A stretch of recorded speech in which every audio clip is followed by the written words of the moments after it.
ነገ መስከረም 29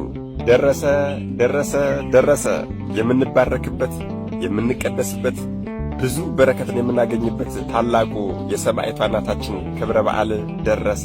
ይህችን የመንፈስ ግርማ የጋረዳት ቁመቷ እንደ ዘንባባ የረዘመ ውበቷና ደምግባቷ ገነት ውስጥ እንደሚበቅለው እንደ ሮማን ፍሬ የሆነላት ስሟ ሲጠራ ሲኦል የምትናወጥላት አጋንንት እንደ ትቢያ የሚበተኑላት ስሟን ለጠራ በቃል ኪዳኗ ለተማጸነ ዝክሯን ለዘከረና በዓሏን ላከበረ ሰው ርስተ መንግሥተ ሰማያትን የምታወርስና በጠሯት ጊዜ ከአውሎ ንፋስ ፈጥና የምትደርስ በቃል ኪዳኗ ከመከራ ሥጋ ከመከራ ነፍስ የምትሰውር ታላቅ ቅድስት ናት።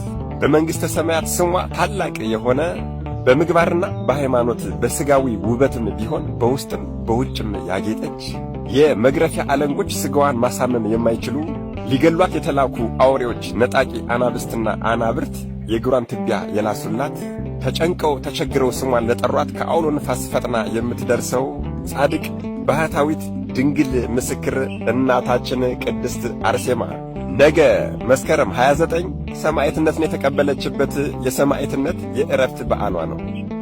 አደራ ይህንን ቪዲዮ በደንብ አድርጋችሁ ኮፒ ሊንክ በማድረግ ለሁሉም ሰው እንዲዳረስ አድርጉልኝ። አዎ ቪዲዮዎቹ ሰሞኑን እየታዩ ስላልሆነ በደንብ አድርጋችሁ ኮፒ ሊንክ አድርጉልኝ። ለቤቱ አዲስ የሆናችሁ ፎሎ ማድረግ እንዳይረሳ።